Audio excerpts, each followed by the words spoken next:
Greetings to all of you in the wonderful and the matchless name of Lord Yeshua, our Messiah.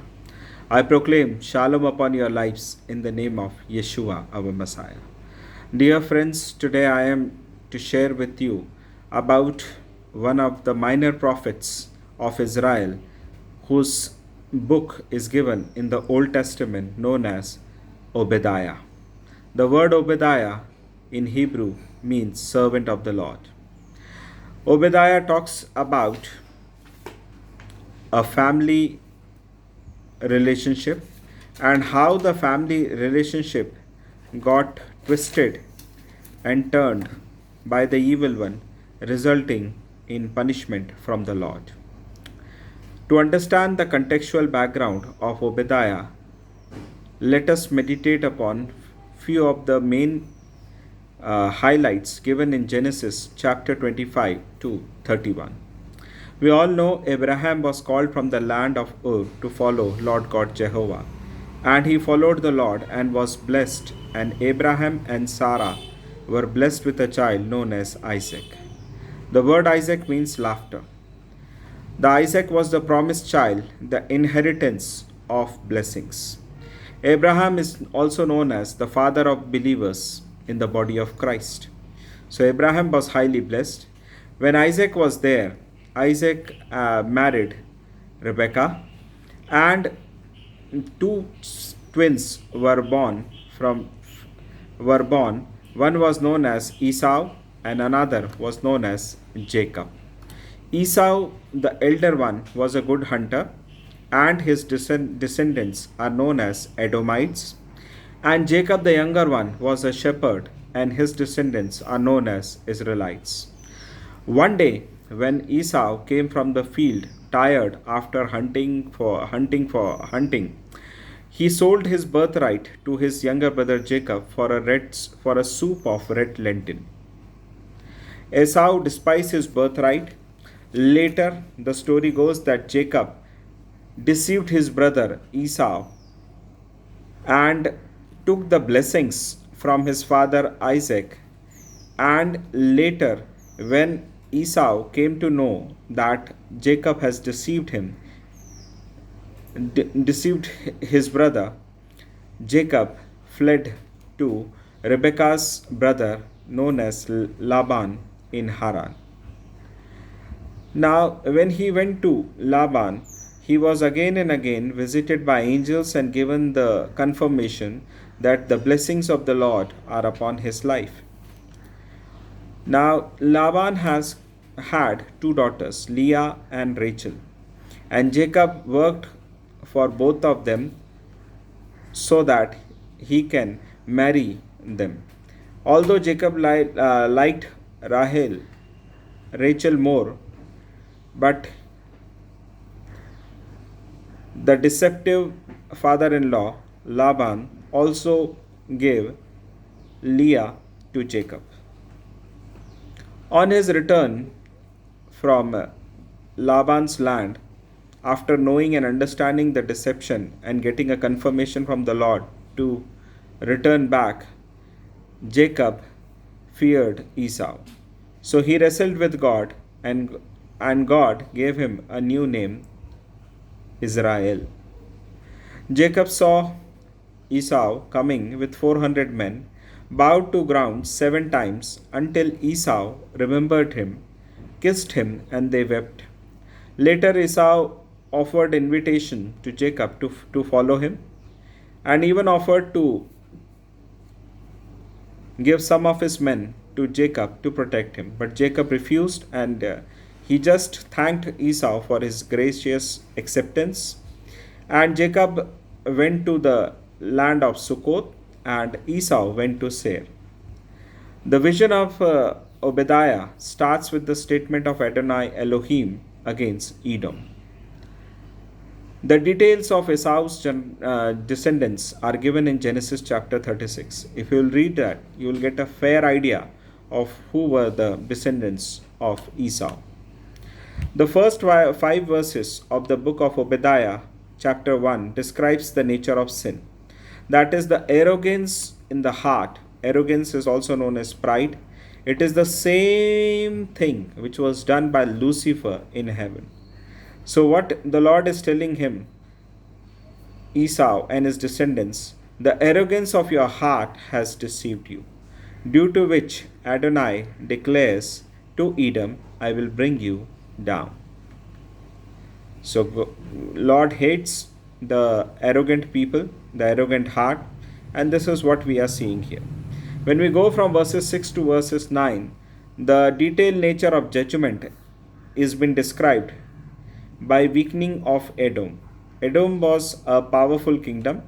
The people were very strong, and they were having a lot of understanding, wisdom, but all that wisdom and understanding and their strength was made feeble and was nullified when the judgment hand of Lord started to move against Edom.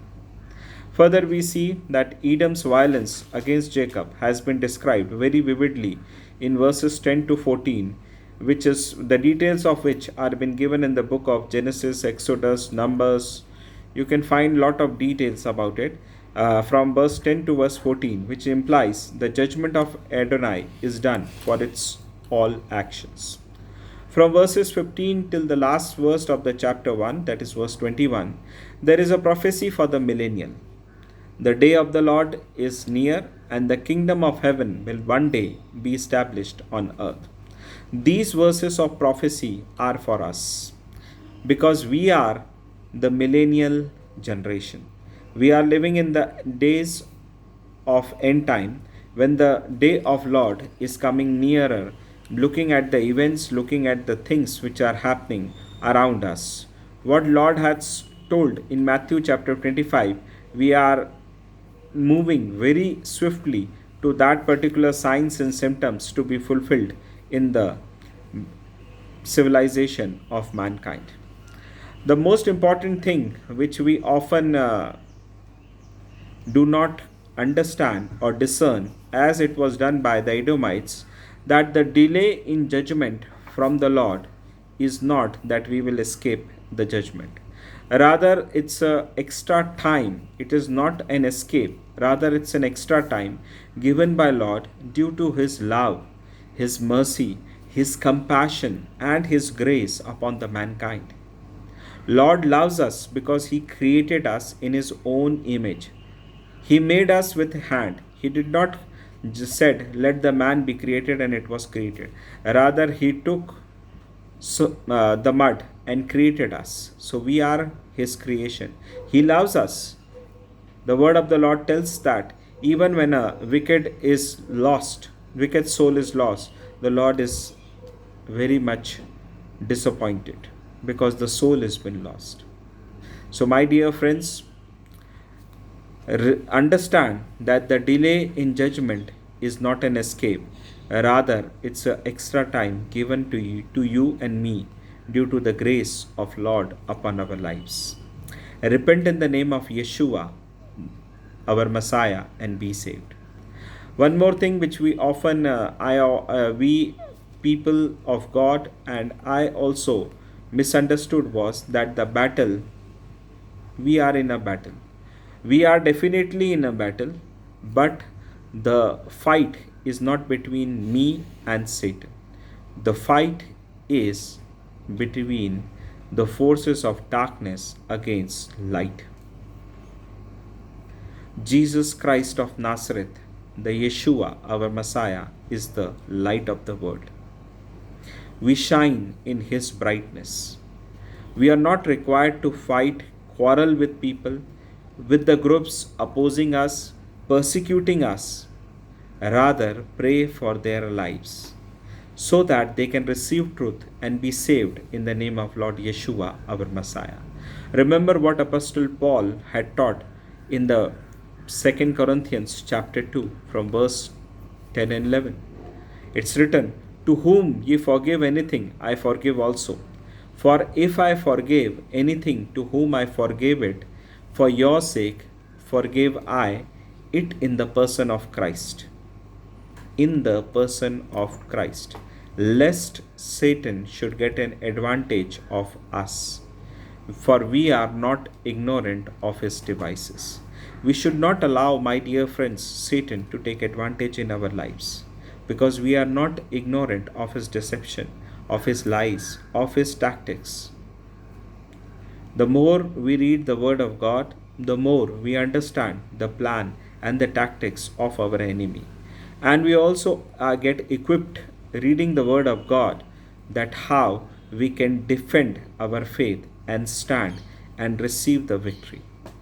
Always remember the reply of Moses given to Israelites while crossing the Red Sea, as it is mentioned in the book of Exodus, chapter 14, verse 14. The Lord shall fight for you, and ye shall hold your peace. It's very simple. The Lord who will fight, you don't have to fight. The Lord shall fight for you, and you shall hold your peace. Do not miss the invitation of the Lord, my dear friends. Accept Adonai Lord Yeshua as our Messiah. If you want to resubmit your life, and if you want to come into the presence of the Lord, say this prayer after me. Dear Lord Yeshua, my Messiah, I am a sinner. I have done the things to disappoint you, to kindle your wrath in my life. Dear Lord Yeshua, who died for me on the cross and shed his precious blood, heal me of my sin. Cleanse me with your precious blood. Release upon me your precious grace, so that, Lord Jesus, your name and your name alone is glorified. Make me your child, so that I can become like you slowly under the guidance and the discipline of Holy Spirit. Thank you, Lord Jesus, for hearing my prayer. You are my Lord, you are my God. I give you all the honor and praise. In Jesus Christ's name I pray. Amen. Shalom.